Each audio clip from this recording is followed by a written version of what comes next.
बघा त्याशी माणसात ही घुसतो, मुसोबा घुसतो, विरोबा घुसतो, असे लय मोठे असतात. आणि शेताने असतात बघा, तुम्ही बघितले नाही काय माहित, पण असतेच बघा, झाडा झुडपात असते ती ती येताळ बाबा, ती असे लागते माणसाला ती.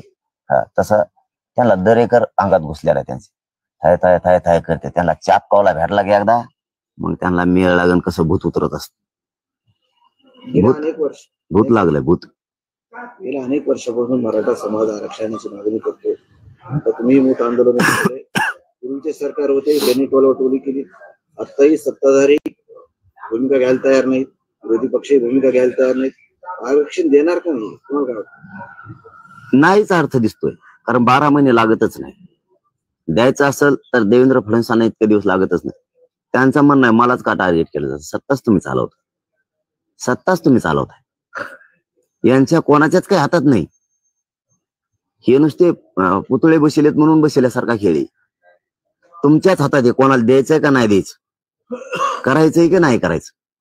तुम्ही छगन भुजबळच्या नादात सत्ता जर नाही घालून बसला तर तिथून पुढं लक्षात ठेवा माझा शब्द, तुम्ही फडणवीस साहेब, भुजबळच्या नादात तुम्ही सत्ता घालून बसणार आणि मराठ्यांना खेटायचंय तुम्हाला. आम्ही ना पूर्ण तयारीने लागू, मग पाडायचे का उभा करायचे ते आम्ही आमचं ठरवू.